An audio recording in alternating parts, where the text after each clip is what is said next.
wuy si li nga xamante ne moom le président de la République lancé ne au niveau national tey dañoo war a def journée nationale setal sunu réew loolu nag ñun dañ cee ànd pour def loola ñun tam au niveau de la commune de Mboro bëgguñu kenn jiituñu ci mbir mi. donc bañ ci invité population bi gis ngeen tey ñëpp génn nañu surtout la jeunesse ñëpp a ngi fii pare pour ñu lancer le coup d'envoi.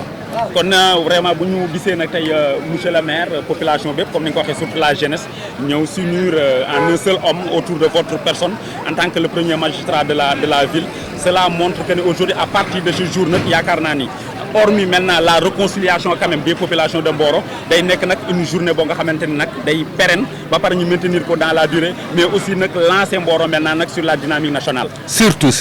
vous l'avez dit donc vous avez même répondu à ma question à la question donc wax dëgg yàlla lii day dynamique boo xamante dañ ko war a pérenniser. On fera un programme annuel li des ci at bi daañu planifier chaque mois quand même ñu xam nan la ñuy organiser li ni mel mais nit ñi engagé wu nañu mais nit ñi ñëw nañu ci mbir mi approprié wu nañu mbir mi ñu wane nañu ne ñoom moom Mboro kenn du leen defaral Mboro ñoom ñooy defar Mboro donc vraiment c'est un engagement citoyen qui est là qui me réconforte donc et qui me donne beaucoup d'énergie ci dans ce que je fais actuellement. jërëjëf mu nekkoon monsieur le maire de la ville de Mboro moom comme ni leen ko waxee woon rek ba tey ñu ngi fii di wéyal liggéey bi ci journée bi nga xamante ni le maire de la ville de Mboro monsieur Abdallah Tall moom moo ko woo population bi pour que ñoom ñëpp ñu mën a ñëw tey ji ci bis bi nga xamante ni woote la bu le président de la république monsieur Bassirou Diomaye Diakhar Faye woote ñu gis population bépp déggoon gisoon ngeen interview yi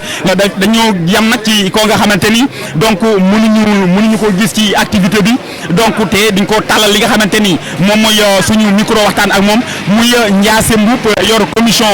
environnement ci mairie bu Mboro c'est vrai que li nga xamante ni moom la ñuy def donc xëy na du une responsabilité entière quand même de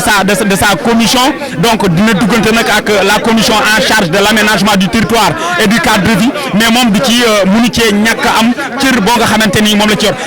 Ndiassé yaa ngi en direct sur le réseau social SLTV Mboro une chaîne YouTube qui est ici à Mboro nga ñëw tey ñu gis la ci activité bi Ndiassé ban yëg-yëg nga am di nga gisee population yi tey jii ñëw taxaw ci ginnaaw monsieur le maire. waaw maa ngi lay nuyu bu baax di la ziar di nuyu population Mboro yëpp xanaa ma def benn présentation bu ndaw parce que dama fi taxaw ci cadre yu bëri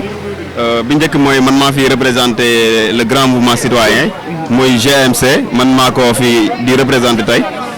en même temps man maay président de la commission environnement mais par ailleurs aussi man maay le point focal du Promojet te xam nga Promojet appareil la boo xam ne état bi moom moo ko teg pour que mu gérer lépp loo xam ne mooy gestion des déchets tey boo gisee sax habillement yi nga xam ne sol nañ ko ak matériel bi nga xamante ne ni Promojet moom moo ko joxe semaine bi passée ñu nekkoon ak ministre des collectivités territoriales Moussa Bala Fofana fa lañ lancé tamit distribution de matériel tey ñu ñëw indi ko fii def ko ci journée bi nga xamante ne mooy journée de nettoyage national bi nga xam ne le président moom moo ko initié kon ci yooyu yëpp laa fi taxawee kon mënuma la dul ñëw fekk si monsieur le maire Abdallah Tall ci woote bi rafetlu ko mooy non seulement rafetlu ko mais participer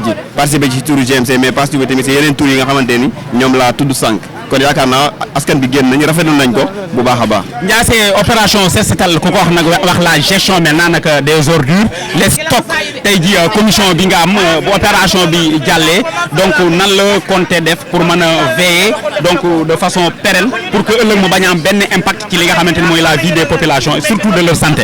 ok xam nga li ñuy wax la gestion des déchets surtout les déchets solides dafa nekk gestion boo xamante ni dafa bari c'est transversal maanaam dafa bari ci lu muy laal day laal ci wàllu wér-gu-yaram day laal ci wàllu assainissement day wàll ci wàllu lépp loo xamante ni moom dundu doomu aadama la mbalit mooy li ëpp solo loo xamante ni day contribuer dundu doomu aadama ak jour bi nii prévoir nañ parce que gis nga fi ay oto gis nga fi ay matériels yu bëri yoo xam ni tey ci turu commission bi ak mairie bu Mboro ñoom ñoo ko déployé ànd ak seen i partenaires financiers ak technique pour ñëw déployer ko loolu day wane ni kon gestion boobu ñoo ngi ci mais nettoyer setal baax na mais bañ a taxal moo ëpp solo mooy message bi nga xam ne moom la ñuy njëkk a yóbbu mooy bañ a taxal moo ëpp solo setal lii nag luy continuer di am la ndax président moo ko lancé chaque mois day am entre temps tamit dépotoirs yi gis nga daaw defoon nañ fi benn campagne de mécanisation pour déplacer yenn dépotoirs yi tey dinañ amaat occasion defaat ko ci temps yi di ñëw du yàgg dara incha allah dinañ leen daal Mboro lépp luy tax mu set ñoo ngi ci te dinañ tax fekk Ndiassé Promogep ak Sonagep fii ci à Mboro lan mooy différence bi ak ñoom ñaar ci fan yan secteur la ñuy gisante ñoom ñaar di ànd di synchroniser leurs forces surtout au niveau local pour mën a dawal li nga xam ne moom mooy liggéey bi jëm ci wàllu environnement. waaw xam nga Promogep moom mooy projet bi nga xamante ne moom mooy tëgg projet yi maanaam su ma doon waxee damay wax ni Promogep mooy tëgg projet yi moo koy tëgg moo koy matérialiser léegi bu matérialiser nag ba mu des doxal la koy jox UCG bi ñuy wax Sonagep ñoom ñu doxal maanaam tey boo gisee les PRN centre de tri ak matériel bi yëpp tey boo gisee Promogep lañ ciy def Promogep moo koy joxe mais Promogep nag bu paree nag Sonagep la koy jox Sonagep nekk ci terrain bi di liggéey loolu rek mooy seen différence mais ñoom ñaar ñoo bokk cadre bu ñuy liggéeyee maanaam kii moom mooy teg politique bi définir ko budgétiser ko essayer ba mu des réalisation muy doxal gi mu jox Sonagep loolu rek moom mooy seen différence mais ñoo bokk objectif. Ndiassé maintenant qui parle de la commission environnement nag xaw ko détaillé tuuti parle forcément donc de notre nature la faune la flore et l'artificiel mais le dernier point bi ma cité moom ci gën a intéressé actuellement nag au niveau local ku ne xam na ni ñu ngi dëkk ak usine société boo nga xamante ni dafa def loolu ñu naan lac artificiel géej goo nga xamante ni artificiel la est-ce que au niveau local et au niveau environnemental wala ci arrondissement bi des études scientifiques donc ont été faites maintenant pour xool demain ban impact lay am sur notre nappe phréatique. waaw xam nga wax nga dëgg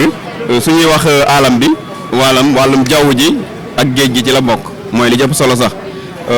ñun nag suñu zone bi ñu nekk nii zone minière la maanaam dañuy nekk zone boo xam ne dañoo am ay dëkkandoo yoo xam ni ay entreprise minière lan tey muy ICS muy GCO xam naa li ngay wax sax ci GCO la jëm parce que ñoom ci seen ni ñuy exploité dañoo créer benn géej ci jéeri ji maanaam li ñuy wax créer géej ci jéeri ji xam nga géej ne saa ñu ko créer ci jéeri ji rek te ndox moom du mu fa yokk kon day wane ne am ndox lañ déplacé indi ko foofu loolu nag mënul am lu dul impact négatif maam entreprise yi impact bi ñuy am ci société bi du baax trop te changement climatique da koy indi léegi nag mu des ñaari mbir mooy nan la ñuy def ba adapté wu maam ak nan la ñuy def ba atténuer ko mooy nan la ñuy def ba wàññi ko ba du yokku ak nan la ñuy def ba adapté ko ak suñu dund loolu ay études la yoo xam ni ñoo ngi ciy def tey soo demee GCO seen étude d'impact social yi environnemental yëpp xam nañ ni lii baaxul ci wér-gu-yaram nit ñi xam nañu lii baaxul ci flore bi xam nañu lii baaxul ci alam bi de manière générale mais yan politique la ñuy war a teg loolu nag mi ngi des sur la responsabilité de l'État parce que État moom moo ñu moom État moom jaww ji moom lépp parce que moo yilif réew mi mooy définir politique yi léegi nag État moom dañ koy lancer un appel solennel à ce que mu ñëw si suñu zone yi nag jàppale ñu ba nga xam ne li fi am na mais naka la ñuy def ba mën a dëkk ak moom ba nga xam ne dëkkin bi dina tax ñun ñu mucc ayib waaye naka la ñuy def tamit ba ñun ñi nga xam ne ñoo fi dëkk tamit ñu mën cee gis suñu bopp loolu yaakaar naa dañuy lancer État di ko lancé le président de la république woote nga wuy si nañ ci sa woote waaye ñun tamit ñoo ngi lay woo ci nga wuy si suñu woote mooy nga jàppale ñu ba suñu dëkkandoo yi ñun ak ñoom suñu dëkkin rafet waaye suñu dëkkin tamit mën a yàgg. jërëjëf mu nekkoon ki nga xamante ni moom mooy Ndiassé Mboup président commission environnement en direct donc sur la chaîne YouTube SLTV Mboro donc ñu wéyal liggéey bi incha allah toute la journée bu neex yàlla lépp loo nga xamante ni mu ngi jibe fii ci marché bi garage bi ak alentour yi incha allah dinañ ko jël defal leen ko en direct sur la chaîne YouTube SL Mboro TV nañ ko xam c'est une chaîne très pertinente qui est à Mboro wax dëgg yàlla aussi di rendre beaucoup plus visible li nga xamante ni moom mooy Mboro di ko placer au sphère au cercle quand même donc des planètes locales ñuy fàttali waat ni suñu frère Bara Seck mu ngi ci ak ñëpp ak bépp activité aussi boo xamante ni mu ngi à Mboro et environnement n'hésitez pas quand même à les contacter ñoom it vraiment donc ñu ñëw def li nga xamante ni moom mooy liggéey bi donc dañuy avancer xam naa ni du ñàkk kenn koo xamante ni moom la ñuy jël ki nga xamante ni mooy le maire de la ville de Mboro. Voilà donc tey ñoo ngi fii en présence du sous-préfet de l'arrondissement de Mewane pour lancer le setal sunu réew que le président Bassirou Diomaye Faye a lancé au niveau national tey dañoo ñëw pour wuy si wooteeg président de la République ci setal suñu dëkk tey ji nag la commune de Mboro a pris l'engagement bu ngeen xoolee gis ngeen jigéen ñi bu ngeen xoolee gis ngeen ndaw yi bu ngeen xoolee gis ngeen mag ñi kenn desul ci dëkk bi ñëpp engagé wu nañu tey pour ñëw gunge ñu jàppale ñu ci li nga xamante ni moom le président de la république woote kon nag ñun am nañu mbégte bu baax tey mbiru politique taxawul mbiru dëkk bi moo taxaw Mboro moo taxaw képp koo xamante ni doomu Mboro nga wala yaa ngi yeewoo Mboro yeewu nga tey ñëw ànd ak ñun ci setal bi nga xamante ni ñu ngi koy def ci dëkk bi ñuy wax ne setal sa dëkk baax na parce que wérgu yaram lay indi te ñun ñoo dëkk ci dëkk bi kon sunu wérgu yaram moom la ñuy sàmm waaye ginnaaw bu ñu setalee nañu xam ne ñàkk tilimal moo gën bu ñuy tilimal nañu xam ne lu bëri li ñuy def muy ay action gis naa léegi ñoo xam ne ñu ngi naan café jël seeni gobelet di ko sànniwaat bu fekkente ne ñoo ngi bale léegi jëlaat tout de suite di ko tilimaat du am njëriñ dëgg la daañu pérenniser mbir mi fii ba mois de décembre bëgg nañu bu soobee yàlla weer wu ne ñu bale dëkk bi waaye bëgg nañu ba bu ñu eggee ci mois de décembre suñu génnee pour bale duñu gis lu ñuy bale loolu nag da cee bokk xam ne bale baax na waaye ñàkk tilimal moo gën waaye engagement bi nga xamante ni daal tey gis naa ko ci mboorowaay yi muy ci xale yi muy ci jigéen ñi muy ci mag ñi muy ci ndaw ñi dal na samam xel wóor na ma ne waa Mboro bëgg nañu seen dëkk tey jii ñi bëgg seen dëkk ñi safoo seen dëkk ñoom ñoo fi nekk maa ngi leen di féliciter bu baax maa ngi leen di encourager di leen wax ne nag nii la ab dëkk yi kenn ku ne yaa koy defaral sa bopp doo xaar keneen di jóge feneen di ñëw di la defaral sa dëkk waa Mboro ils ont vite compris que ñoom ñoo war a defar seen dëkk kon nag macha allah kontaan naa ci ñoom maa ngi leen di remercier bu baax. jërëjëf mu nekkoon kaddu yi nga xamante ni moom le maire de la ville de Mboro doon yëkkati muy monsieur Abdallah Tall sans plus tarder nag dañuy dëkk suñu micro yi ki nga xamante ni moom mooy le préfet donc de l' arrondissement de Méouane monsieur le sous-préfet monsieur le préfet yaa ngi en direct sur le réseau départemental bu Tivaouane waaye yaa ngi en direct sur la chaîne YouTube SLTV Mboro mais aussi yaa ngi en direct sur la rajo Niayes FM de Mboro tey ñu gis la à côté du maire de la ville de Mboro muy ñëw di répondre à l'initiative du président de la République son excellence Bassirou Diomaye Diakhar Faye. Vous, comme j'ai l'habitude donc de le dire ou bien de le qualifier, vous êtes le président donc de l'arrondissement de Méouane boo ñëwee tey Mboro ànd ak moom yëg-yëg bu njëkk bi ginnaaw bi nga gisee population yi ci ginnaawam. D'abord, je tiens à saluer l'édile de la ville de Mboro, Abdallah Tall, à côté des populations engagées qui sont venues répondre massivement à l'appel de son excellence, Monsieur le Président de la République du Sénégal, Bassirou Diomaye Diakhar Faye, qui a tenu d'abord à instaurer cette journée de Setal Suñu Réew. La première édition a eu lieu le samedi 1er juin 2024. Nous voici aujourd'hui à Mboro lancer cette deuxième édition à Mboro, avec une population qui a tout compris l'esprit citoyen. L'esprit citoyen, c'est de se réunir autour de l'essentiel. Nous saluons les femmes qui sont venues massivement, les jeunes, le conseil municipal, l'ensemble des couches de la population. Et vous voyez à côté de nous cette brave dame avec une mobilité très réduite, mais qui a tenu à répondre à l'appel. C'est ça qu'on attend des hommes, c'est ça qu'on attend des femmes. Les personnes sont catégorisées en trois. Ceux qui appartiennent aux grands esprits qui ne discutent que des événements. C'est l'objet de notre rencontre de ce matin. Ceux qui appartiennent aux petits esprits qui ne discutent que des idées. Et ceux qui appartiennent aux tout petits esprits qui ne discutent que des autres. J'ai trouvé à Mboro une population laborieuse qui a compris qu'il faut se réunir autour de l'essentiel pour relever les défis de l'heure. Nous tenons vraiment à remercier tout le monde au nom de la plus haute autorité. Et nous sommes très satisfaits de l'engagement des populations. Monsieur le sous-préfet, on a une question donc, qui regroupe deux questions. C'est vrai, donc un administré administratif, mais quoi aussi administratif, régulateur social. Vous avez un arrondissement qui question de regrouper. D'abord, bonne perception de la population, d'abord sur les structures de l'État. Quand je le parle, ça parle donc des structures de proximité, la gendarmerie, le service des eaux et forêts, les centres de santé, j'en passe. Mais aussi, bon comportement actif, bon dekin, les sociétés, pour avoir un climat donc apaisé, donc la main dans la main, comme nous l'avons dit, connecté à doxal ci li nga xamanteni mom moy mengo ak li nga xamanteni mom moy ay biram. D'abord, ce qui est recherché au niveau des habitants, des populations, que chacun ait à son niveau l'esprit d'union des cœurs et des esprits dans une solidarité agissante. Et prendre aussi les sociétés qui sont là comme des partenaires. Parce que aussi, il faut noter que tout ne peut pas être bon, tout ne peut pas être mauvais. Il faut se situer entre les deux, savoir faire la part des choses. Et aussi essayer d'analyser avec dextérité. C'est ce qu'on recherche chez une personne. L'analyse avec dextérité te permet de transcender les choses et en vue de prendre une décision sage. C'est ce qu'on recherche. Et l'esprit citoyen aussi est important. L'État, les populations incarnent l'État. Sans les populations, l'État n'est rien. Donc, l'État est là pour sauvegarder, pour gérer les intérêts des populations, mais tout en aussi protégeant les intérêts majeurs des sociétés, des projets et programmes qui viennent en appoint aux programmes régaliens de l'État. Donc, on voudrait toujours appeler les uns et les autres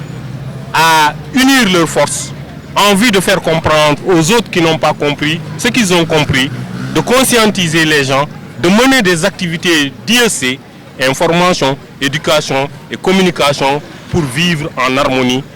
dans un climat de sérénité et dans le calme. Pour pérenniser maintenant une telle activité,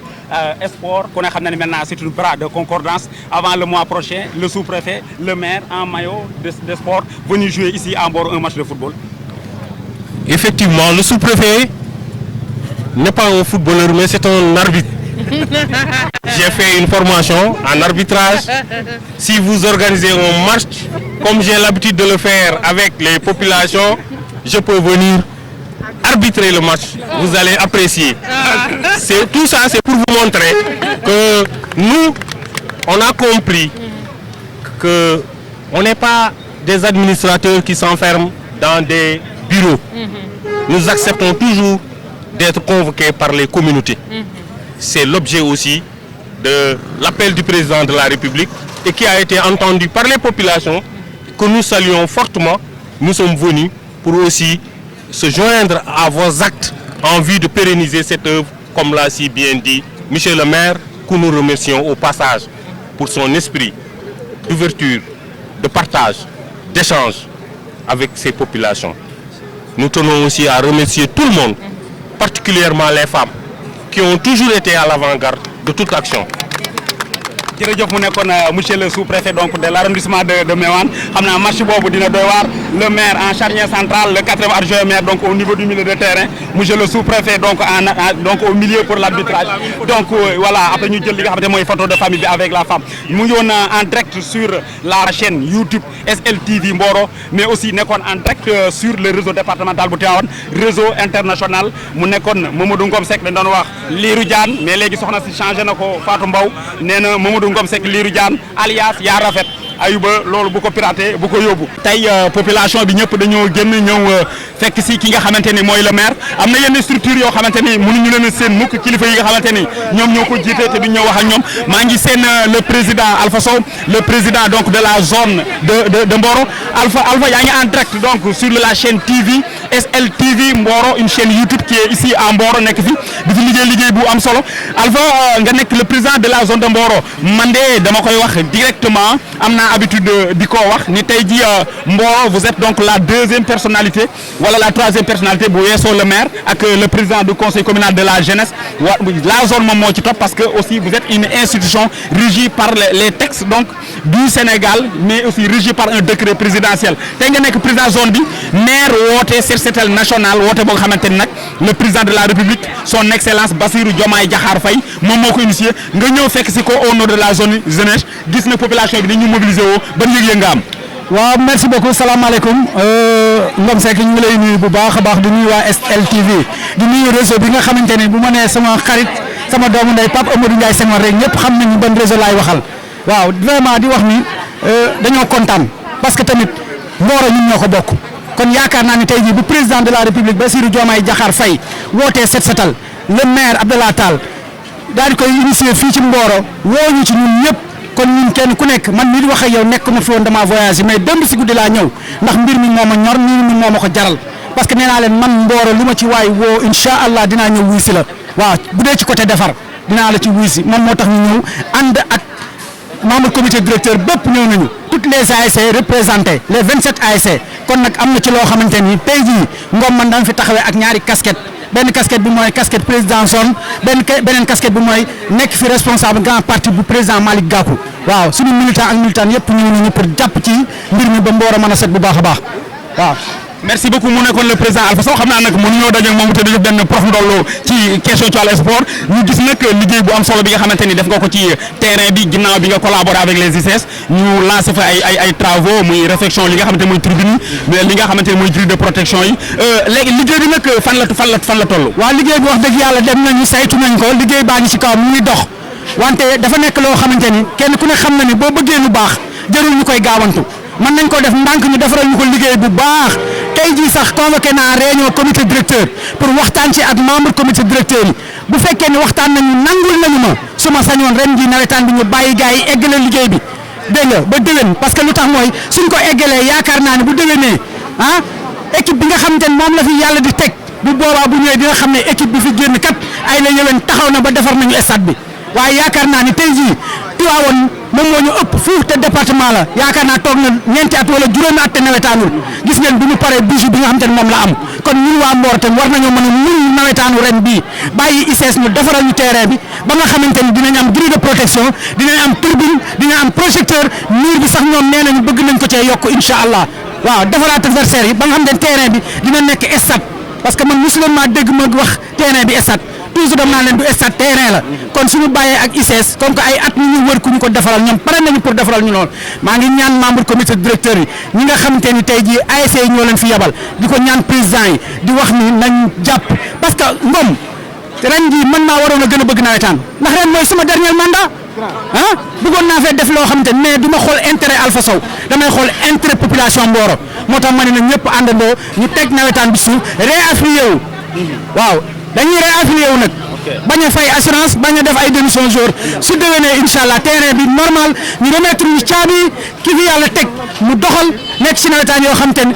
ASC bu fubal di nga mën a yóbbu benn recette 200 000 wala 150 000 ñun de loolu la ñu yéene Mboro loolu la ñu yéene jeunesse Mboro bi ñu ngi sant ñëpp di gërëm ñëpp wasalaam. mooy dañoo prévoir woon rek jël itinéraire yi nga xamante ne ci linéaire bi nga xam mooy Mboro jóge ngay ba croisement lépp li nga xamante ni waa FERA noonu lañ ko séddale woon rek moom la ñuy conserver jël waa FERA yi bon premier groupe bi day gérer diggante ngay ba ci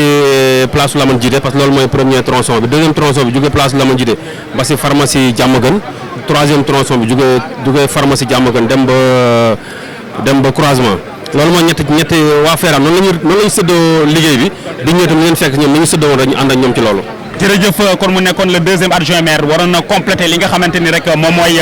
information bi donc moo doon les points yi nga xamante ni moom la ñu war na jël parce que mënuñu ñëw dans le reportage te jëluñu li nga xamante ni maintenant mooy non seulement le cabinet maire mais les adjoints maa ngi ne ak le quatrième adjoint El Hadj le maire ñu ngi lay nuyu je pense que ni am na foo xamante ni maire jaar na ci le deuxième adjoint maire jaar ci mais tey la question que je vous pose mooy tey nag bi nga gisee vraiment les populations surtout les jeunes ñëw nag s'unir autour de la personne donc du maire pour mën a au moins bokk ci li nga xamante ni lii initiative la woote bu le président de la république woote muy le président Bassirou Diomaye donc ban sentiment nga am. Merci beaucoup. C'est que c'est un sentiment de satisfaction. Gis la jeunesse, le président lance un appel, le maire, le premier magistrat Abdallah Tall confié ci appel boobu toute la jeunesse de Mboro ñëw wuy si à cet appel vraiment kooku dama am mbégte moo xam ni tey jii sama li mag ñi naan sama yaram daw na donc Ngom lii daal c'est un sentiment de satisfaction et wane ni lii rek moo war a continuer parce que ñun ñëpp li ñaan Mboro moo ñu ñor kon ci Mboro lañu war a yëngatu bu président wootee mu premier magistrat woote kon ñëpp lañu war a génn wuy si maintenant je ne serai pas long parce que man ku ma xam rek xam ni dama xam gëm hiérarchie comme sama hiérarchie wax na nag ba pare je me conforme. gis nga sol anti-poussière nag sol masque sol gant di delluwaat mel ni wane ni daal am na foo nekkoon. voilà loolu yëpp day wane ni ñun dafa am ci bërëb bu ñu nekkoon ba yàlla def ñu jëlee fa retraite macha allah kon tey su ñu ñëwaatee nekk ko bu ñu soxla sol bu ñu nii day na mandargal bërëb boobu xam ni ñooñu tamit ba nëgg ni ñooñu ay dëkkandoo lañu ay voisins lañu kon ñun ñëpp benn lañu donc daal loolu laa amul lu wax ci déclaration bi di wax ni journée bi que ça soit belle. jërëjëf mu nekkoon donc le 4e adjoint maire naataango SLTV Mboro moom la ñu àndal ni ci li nga xamante ni moom mooy liggéey bi ñoom aussi ñuy jël direct bi donc sur leur chaîne YouTube donc di def liggéey boo xamante ni liggéey bu mucc ayib la diggoon nañ leen ko waxal nañ leen ko incha allah rabbi tey toute la journée incha allah dinañ di leen jox en direct li nga xamante ni moom moo fi xew c'était juste une petite séquence wala la première partie bi nga xamante ni moom lañ doon indi juste pour lancer li nga xamante ni mooy travaux yi dañuy dem sur le terrain ànd ak ñi nga xamante ni nag vraiment ñoo doon acteurs yi du ñàkk gis nañ ci ñi nga xamante ne ay acteurs la ñoon ñi ay yor ay structure au niveau donc au niveau local donc ñu leen di seen bu ma dee seen xam naa bu ma ko mayee une minute lay doon parce que mënul ñàkk ñu gis ko ci activité bu mel ni te dañ ko dékk suñu micro moom tam aussi mu nekk un acteur boo xamante ni un acteur clé donc de la au niveau donc de la ville de Mboro Malick ci wàllu commerce tey day gis nañ la nga mel ni da ngeen a wuy si li nga xamante ni mooy woote monsieur le maire ci bis bii nga xamante ni le président de la république Bassirou Diomaye Diakhar Faye moom moo ko woote ñu bëggoon a xam ci ban tour nga ñëwee. waaw jërëjëf Ngom man maa ngi ñëw ci turu Unacois Jàppo bu Mboro man maay président Unacois Jàppo bu Mboro woote bi nga xam ne mooy set setal national bi nga xam ne dafa jóge ci président de la république Diomaye Diakhar Faye wàcc si monsieur le maire Abdallah Tall nga xam ne boo xoolee nit ñi ñëw wuysee nga xam ne population bi approprié nañ ko donc nag comme ñun ñi nga xam ne ñun ñoo marché bi ku xam marché xam na taqal xam na mbalit xam na leneen ñu ne ci marché bi lañ koy tàmbalee dem ci garage bi kon ñun kenn war ñu cee jiitu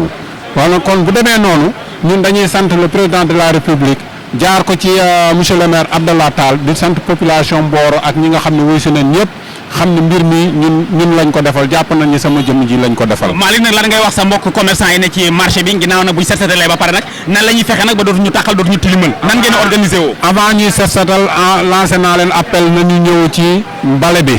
ñoom bu dajee coono bi nga xam ne moom la ñu daj ci diggante dindi mbalit mi ak tuxal ko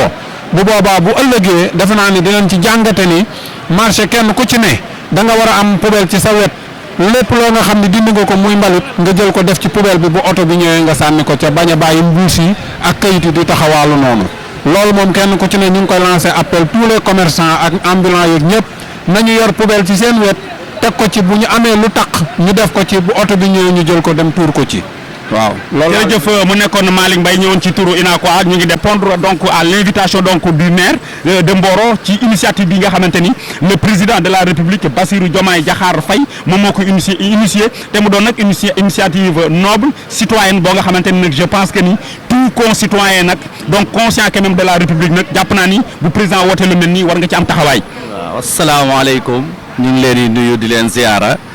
waaw doo leen di seen ni tey gi ñeen waa Pastef ñoo fi ñëw nii di participer Mouhamadou Sow le massificateur de Pastef Mboro ñun ñoo fi ñëw ak la jeunesse patriotique ak jigéen ñi waa Majib ak waa Pastef yëpp ñoo fi ñëw tey gi di participer ci journée set setal bu président woote waaw comme ni ñu koy waxee nag mooy set setal bi ñëpp dañoo war a génni jàpp ci defe naa fu mu nekk nii nekkatul affaire parti politique mais yëfu Sénégal la. defe naa du Sénégal setee sunu jàmm la sunu jàmm doom la defe naa sax boobu dafay répercuter ci économie bi defe naa du nit ñu wéree dinañu mën a participer bu activement ci économie dëkk bi dispensaires yi feebar yi dina wàññeeku te loolu rek defe naa ab pas la bu am solo. jërëjëf kilifa gi xam naa la deuxième question bu ma amoon noo xamante ni dinaa la ko posé comme identifié wu nañ ne ci turu parti politique comment se porte maintenant nag Pastef au niveau local. Pastef au niveau local moom macha allah mu ngi dox bu baax a baax comme ni ma leen ko waxee nii gis na la jeunesse est là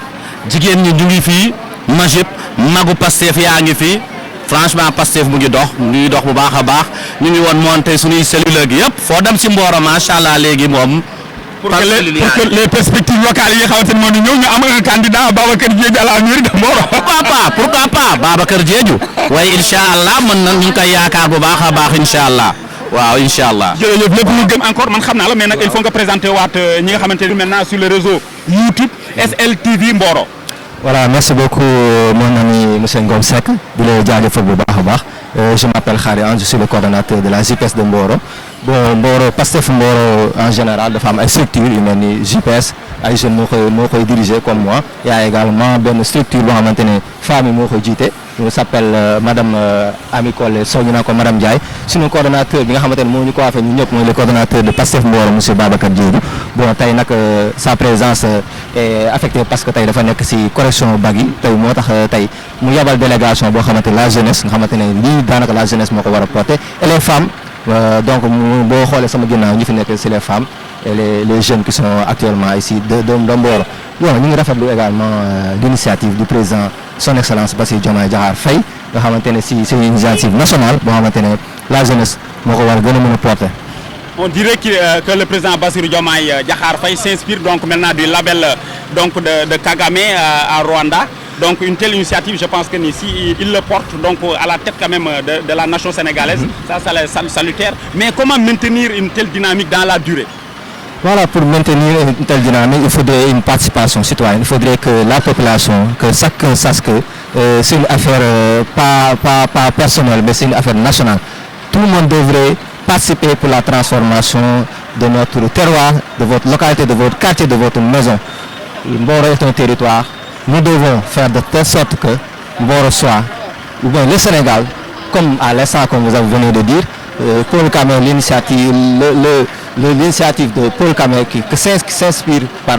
Bassirou Diomaye Diakhar Faye soit pérenne. Et comme vous venez de dire, pour que ce soit pérenne, il faudrait qu'une participation citoyenne de la part des populations. jërëjëf mu nekkoon ki nga xamante ni moom mooy Khadimane def na sax waxtu yi ñu joxoon mu ngi waaj a wàcc bu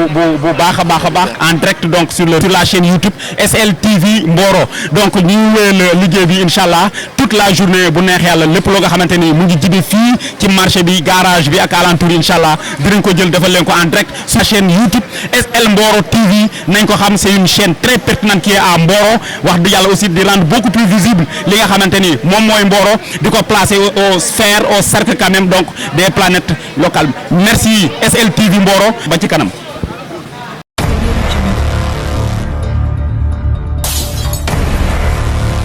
SLTV Mboro, une chaîne de haute facture.